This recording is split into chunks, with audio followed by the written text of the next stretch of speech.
Welcome back, everyone, to part 3 of this video lesson on Weary War in the Illumination English video lesson series.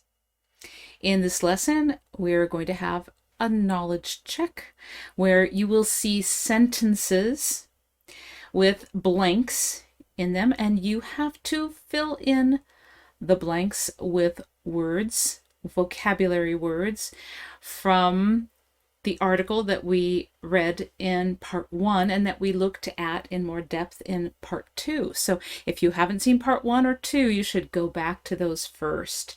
And if you've taken some notes in part 2, the vocabulary words and their definitions, you should be able to do this fairly easily.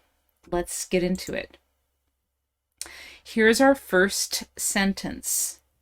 Let's read it out loud together, and then I'll pause right before the blank and see if you can fill it in first before me. Okay? And we'll do that with each of these vocabulary items. There are 8 of those in case you're counting, and I've got the slides numbered here. All right, let's start with our first sentence. There is an influx of illegal immigration at the border due to this means a lot of people coming into another country seeking asylum or safety at one time. Too many people coming at one time. Do you remember? Yes. Refugee crisis. Great. You got that. Let's go to the next sentence. The malcontent finally... Well, let's keep reading. Maybe you can guess. We'll just leave that blank. Finally, and we'll say blank, or finally, his disputed claim on his brother's inheritance rights.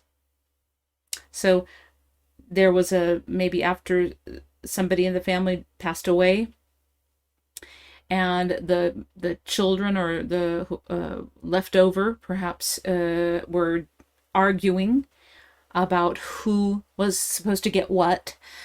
Okay, so one of these family members is a malcontent. Okay, malcontent. That means mal means bad, content, of course, means happy. Okay, so that means he's not happy.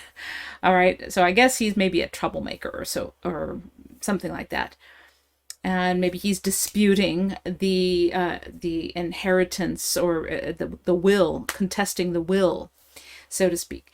And in this sentence, it says he finally his claims.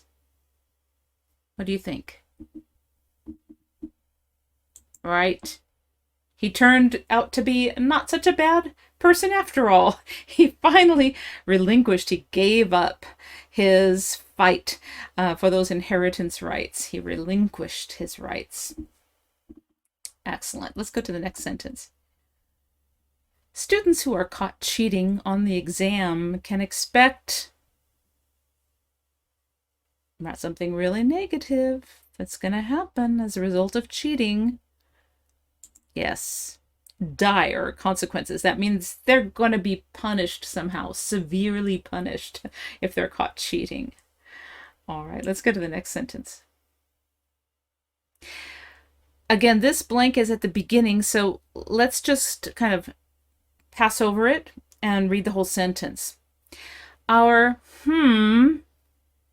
business relies heavily on logistics professionals for success. All right, so this is probably some kind of a shipping business, maybe international or domestic shipping that relies on logistics, people who help get items from one place to another. Items could be people or things. So, what kind of a business could that be? Let's see. What is it? Yes. Okay, in this case, the day-to-day doesn't describe the type of the business. It describes just the average day-to-day business of this shipping company, let's say, that uses logistics specialists.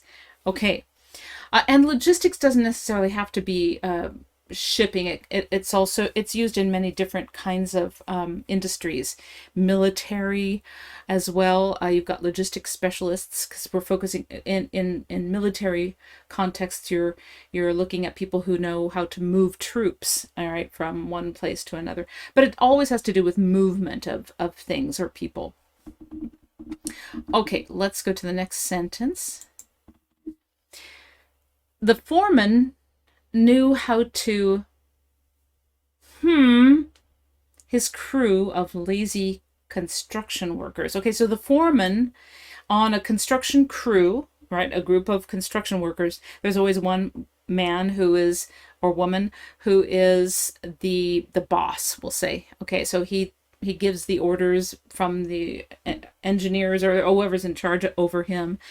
He gives the orders for that day, and he's responsible for making sure that the workers, the laborers, carry out those orders.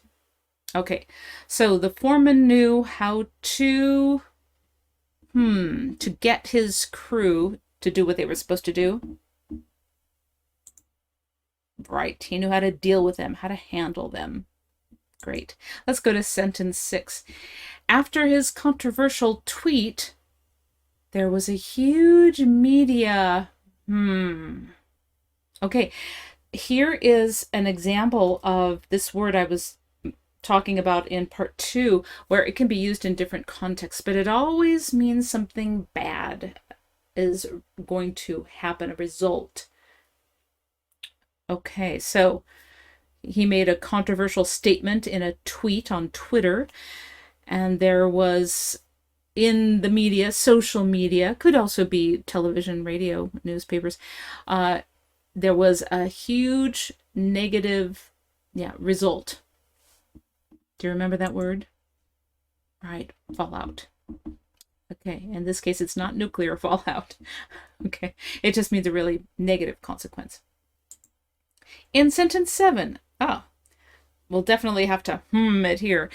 Okay, countries usually have unstable economies and devastated infrastructures. Ooh, lots of good words here. Okay, so some kind of countries, we're looking at an adjective, or could be an adjective phrase, usually have unstable economies. Think of a country that would have an unstable economy and why. And a devastated infrastructure, right? Roads, schools, hospitals, businesses, homes. What would cause this situation? Yes, something like a war or a natural disaster. War-torn, right? War-torn countries are often destabilized by the war. Last sentence. Hurricane Katrina caused a catastrophic of thousands of people. Okay, so this is a thing. Something that happened as a result of Hurricane Katrina, which, if you're not familiar with that, it was a huge hurricane, maybe, I don't know how many years ago, 10 years ago, that really devastated a large part of, I think it was also Louisiana. It might have hit Florida too, in the Gulf of Mexico. Okay. Catastrophic what? Of people. People had to leave their homes, right, to seek safety. Right. Displacement. So we were talking about a displacement of people in times of war or natural disaster. Excellent. You all did well. Thank you for joining me here in this third part of our video lesson. Now stick around for what comes after. Remember, it's time for you to make some sentences. See you in our next part.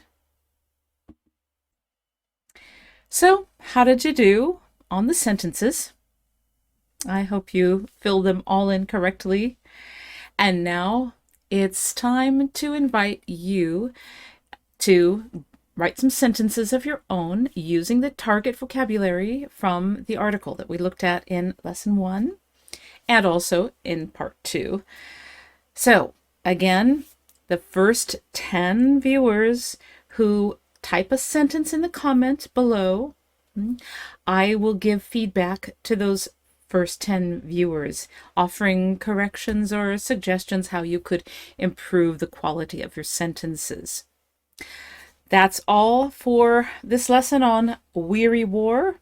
I will see you again soon in our next lesson. Take care for now and keep studying English every day. Bye-bye.